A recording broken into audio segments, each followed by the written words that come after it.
Hey guys, welcome back to the Quick Shifts channel. My name is Jason, and today we're going to talk about my brand new Jeep JT Rubicon.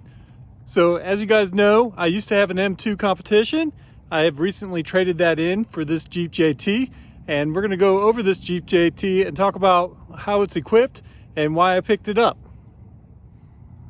All right, so let's talk about this particular Jeep JT Gladiator. This is a Rubicon edition. It has the LEDs on it and the steel bumper option, as you guys can tell. And if you've been following me on Instagram, you already know that I've installed the winch already that I had from the Moab. And that has a rugged rich winch plate underneath it. And of course, this is a Warren VR10 winch on top of that.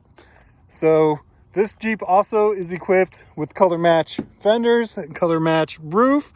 And this comes with the Falcon MT tires on it and the stock rims. Of course, with Rubicons by default, you get the rock rail and you get the rock rails on the tail end. Again, it has the LED, which means the LED tail lights, the red hooks of the Rubicon.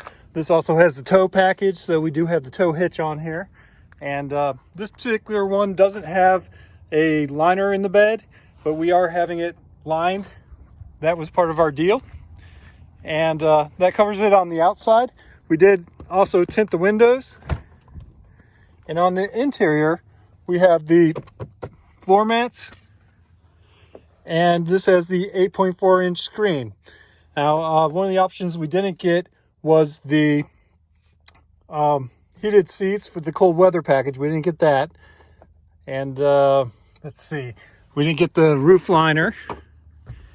And we have cloth seats in this Jeep. This is also a automatic option, and we didn't get the auxiliary buttons, but with the Rubicon, you still get the front and rear lockers and the sway bar disconnect. Your windows are here in the center, dual climate control, and we'll get into the screen in just a second. But first, let's take a look at the Maroni sticker we have over here. Again, this is the hydro blue color. You have the rear backup camera. We did not get the front mount camera on this truck. We tried to buy this as economically as we could, but with off-roading in mind. So certain things like the bumper were a necessity for us, so we made sure we had those. So here's the Maroni for it. So again, the hydro blue trailer tow package, LED group, 8.4-inch radio, which gives you the premium Alpine navigation and that stuff. The 8-speed, you have the skid plate with that.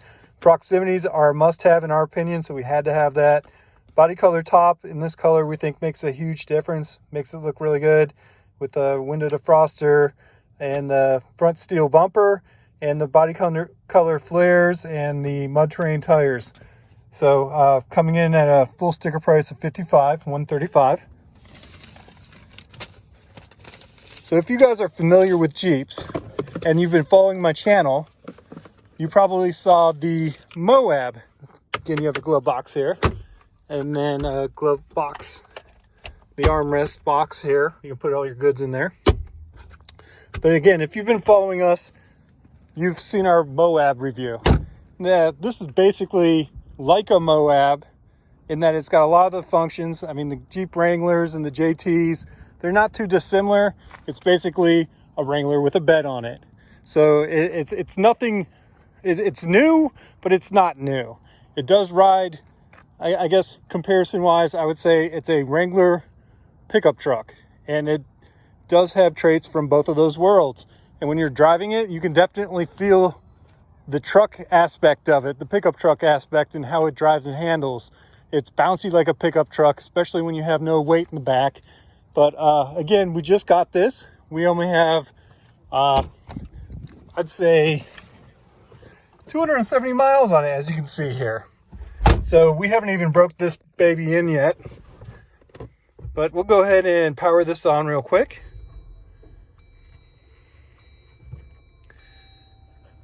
So again, the same 8.4-inch display that we had in our Moab. So if you guys have seen that review, you already know what that's all about. Again, you have your media button. You have your phone button here. Your nav button. In the apps, you can go through the apps inside the vehicle here. You also have the Jeep button for the off-road pages that comes with the Rubicon edition. And the Moab edition also had that. This is really lagging right now. So one of the downsides to the Uconnect system is that it does take a long time to boot up. And a lot of the apps can take a long time to start up. So when you go ahead and click on the buttons, well, TravelLink here seems to be pulling up pretty quickly for us. You can check your fuel prices and sort it by price so you know where the cheapest gas is around. Looks like Citgo is pretty cheap today. This is a nice function. You can put in the sports teams and everything that you like, and it'll bring up the games when they're on. Again, it does the weather map, so if there's inclement weather, it'll give you warnings on that. It's pretty nice to have. Here we go. Now the stuff is booting up. So the off-road pages, again, standard on the Rubicon. The Moab did have this. Get a nice little Gladiator going across the screen there when you open it up. And there we go. So in here it'll tell you the drivetrain, if you have it in 2 high, 4 high, neutral, 4 low, it will change on the screen here for you. The feature I like in here is the accessory gauges. It'll tell you what each of your temperatures are at, battery voltage, oil pressure, that kind of stuff. And then of course the pitch and roll that's in here. This dash is still the same as the Wranglers were. So if you have watched the Wrangler videos that I put out there, you'll know about this screen, the various options that you can scroll through in here. So you have your vehicle info, so temperatures and everything like on the gauges screen.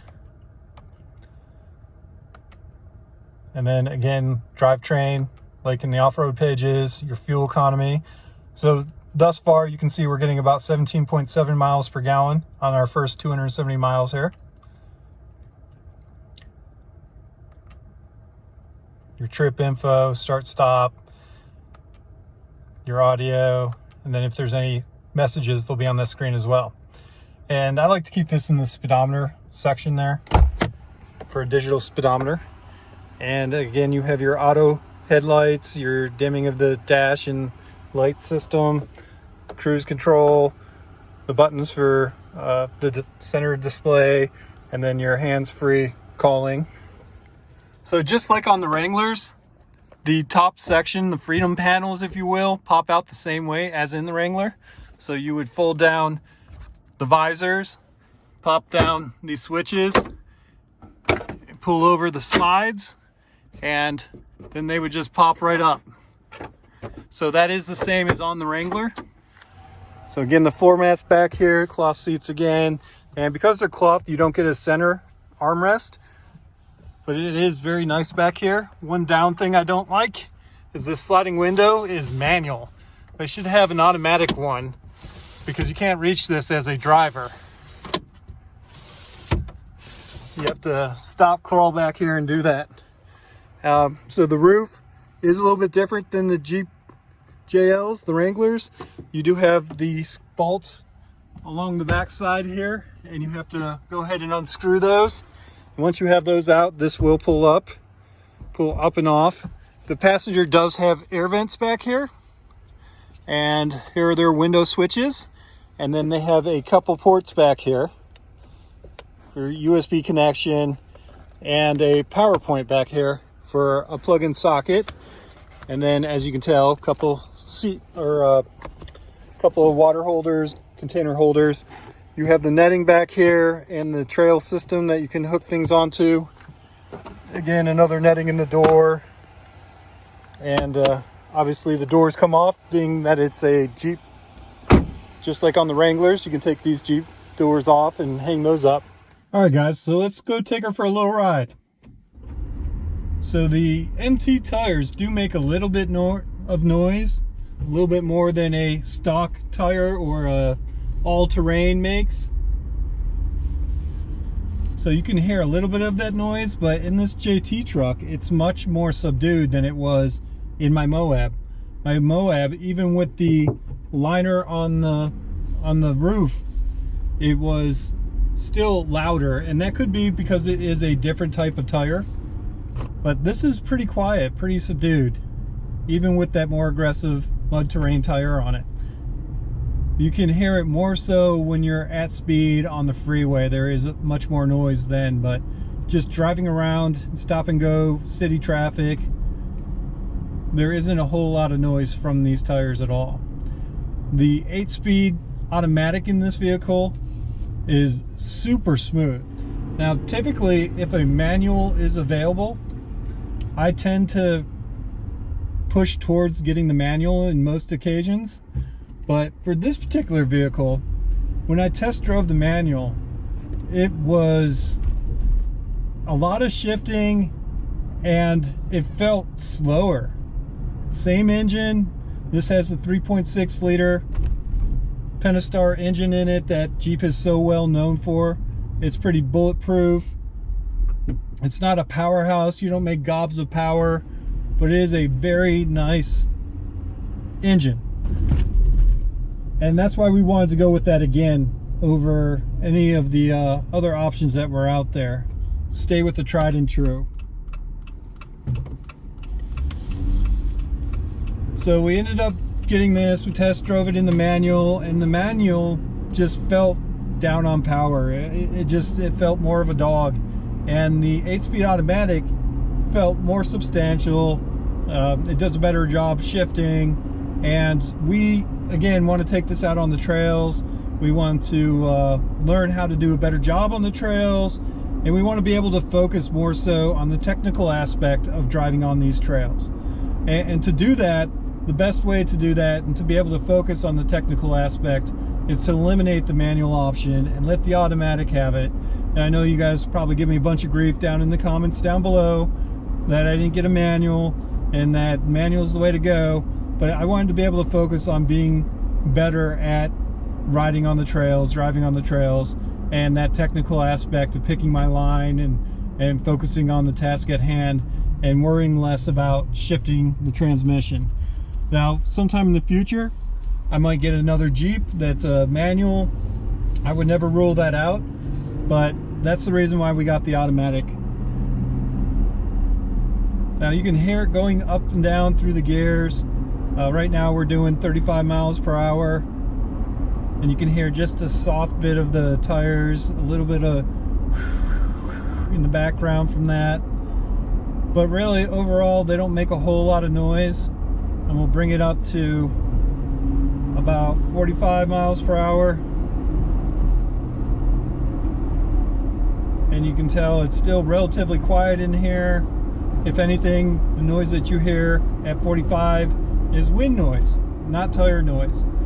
Because again, it's a Jeep and it's still boxy.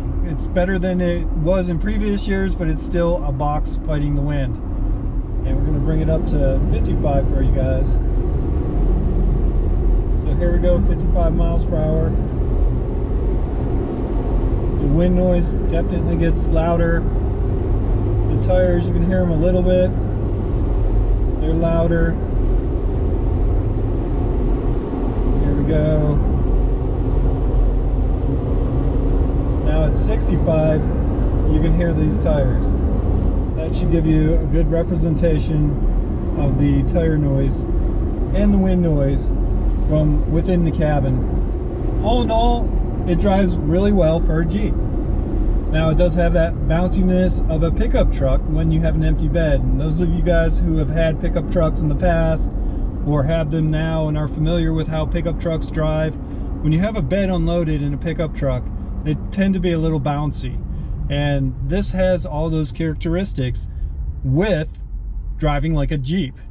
So you combine those two and you have a pretty bouncy ride that's really a very capable off-road vehicle. And the one thing we always consistently do is come back to the Jeeps. It seems like once you've had a Jeep and if you truly enjoyed it, you can never get away from them. It's like in your blood. It's like race cars, a little bit different, got that need for speed, but you got that need for driving through anything. I mean, it's awesome. So a lot of you are probably wondering what happened to the M2 competition. Well, when I bought the M2 competition, I bought that when I was commuting to and from work every day. And things have changed thanks to COVID, and I'm no longer commuting back and forth from work. So the car was sitting in our garage and not getting driven. And when we did drive it, it was a forced drive on the weekends because we were paying so much money in a monthly loan for it. However, the problem was every time we drove it, it is a driver's car and not much of a family car. So when you're driving that around with your family, your passengers tend to get real sick in a car like that, no matter how behaved you drive it. So that being said, we ended up having to trading it in for the family. It was the right move. And after we got rid of the Moab, I've been missing a Jeep since then. So we took the opportunity with the deals right now and decided to get back into a Jeep, and we wanted to try something new. We've done the JLs, and now it was time to try a JT truck. So we're gonna take this truck out and we're gonna take it on the trails, and we're gonna have some fun with it, and we'll give you guys real life experience with this truck. And so far, it's very much the same as the Wrangler. Installing the mods was the same. This winch went on exactly the same way. If you guys have seen the video for the Jeep Moab that I put together, you'll know that it goes on exactly the same as it does there, but I'll still try and copy that in a video for this particular truck and let you guys know how that went. So it was time to switch it up again. We were ready to make another vehicle change. So here we are in the Jeep JT, and hopefully we'll have as much fun in this as we have in the last two JLs that we had. So stick around, stay tuned, and we'll get some more footage and some more video out for you guys using this JT in the real world, using it how we use it. Obviously, I'm not a big off-road guy. At least I won't say I'm good at it. I'm new to it still, but I'm looking forward to doing even more of it, putting this through the paces and giving you guys some real world feedback on it. If you like that, you want to see that kind of content, hit that subscribe button. If you haven't done it already, hit the like button, please.